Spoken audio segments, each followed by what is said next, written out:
Welcome to LobbyComply Pod from State and Federal Communications, your source for lobbying, compliance, ethics, campaign finance, and election news from across the country. Hello, this is Rebecca South, Associate Director for Federal Compliance Services at State and Federal Communications.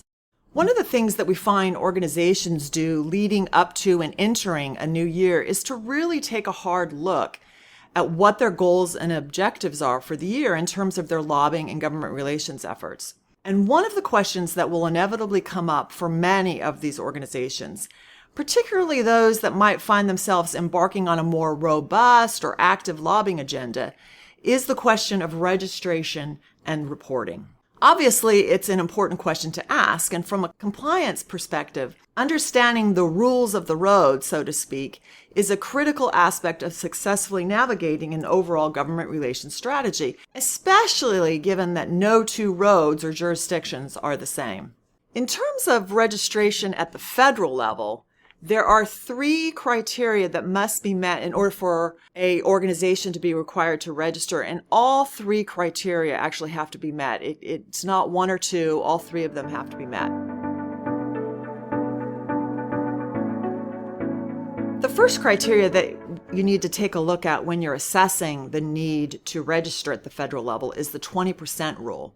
And this rule says that organizations must have at least one employee who spends 20% or more of their time engaged in federal lobbying activities during any 3-month period. And just generally, when we're referring to federal lobbying activities, what we're talking about is really any activity or communication related to a program, policy, position, legislation, grants, regulations having to do with the U.S. government.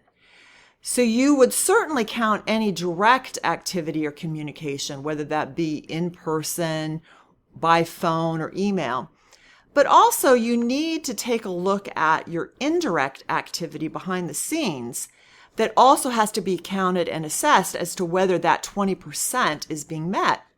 For instance, time spent engaged in internal discussions about lobbying strategy or coordinating with outside organizations like trade associations or outside lobbying firms, or researching, preparing white papers, talking points, and similar types of activities as these that are intended at the time that they're performed to be used in lobbying contacts moving forward.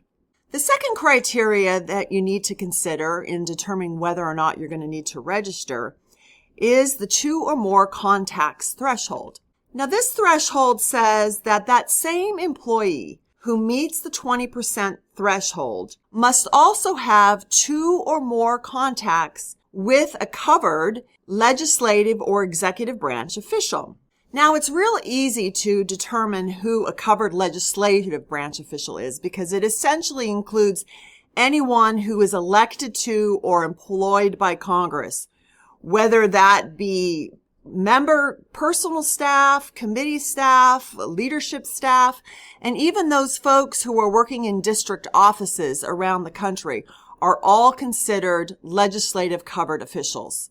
A covered executive branch official definition includes a range of executive branch employees and can sometimes be difficult to determine, but generally speaking, it's going to include the very senior level positions within the executive branch.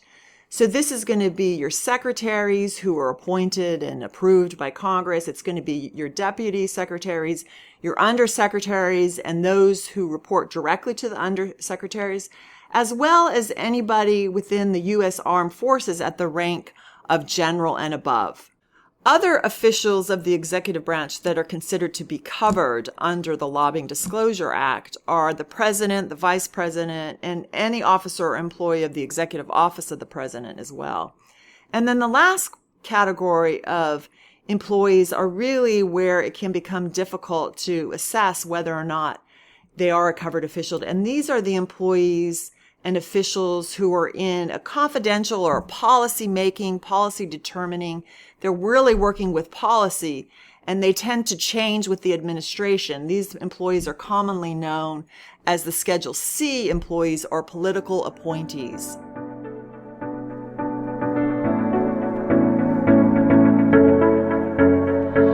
So once once you come to an understanding of who qualifies as a covered official for purposes of determining lobbying contacts, you're going to want to take a look at your 20% employee and who they've had communication with, whether that communication was in person, by phone or email, any type of communication at all. The one caveat to keep in mind as you're making this assessment is that the 2 contact threshold does not have to occur within a specific time period. So in other words, the 2 contacts could be made 1 day, 1 month, 1 year apart from each other, but once that second contact has been made, this threshold has been satisfied. And finally, the last criteria that has to be met in order to mandate registration is that the organization who employs in-house lobbyists must be spending $14,000 or more on lobbying activity during a 3-month period. So, of course, these expenditures include compensation, expenses, and overhead associated with any and all lobbying activity that is occurring within the organization. So, for purposes of determining whether this threshold has been met, you do need to look at all of the activity that is occurring within the company, not just the 20% individual.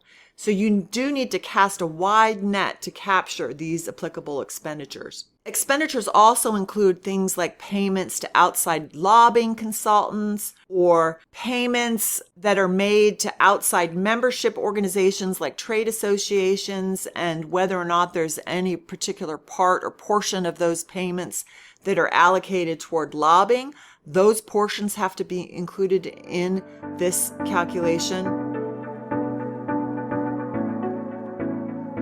So those are the 3 criteria that must be met in order to register at the federal level. It's the 20% rule, coupled with the 2 or more contacts with a covered official by that 20% employee, as well as the organization expenditures meeting the $14,000 monetary threshold. If your company meets all 3 of these criteria, then you are required to register, and you have 45 days to do so.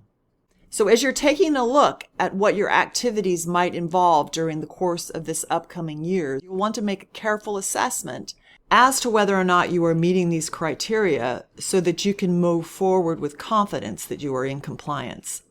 Obviously, there can be more to this story. This is just meant to be an overview. And at State and Federal Communications, we're always happy to talk to you about your specific questions or scenarios that might be happening at your organization.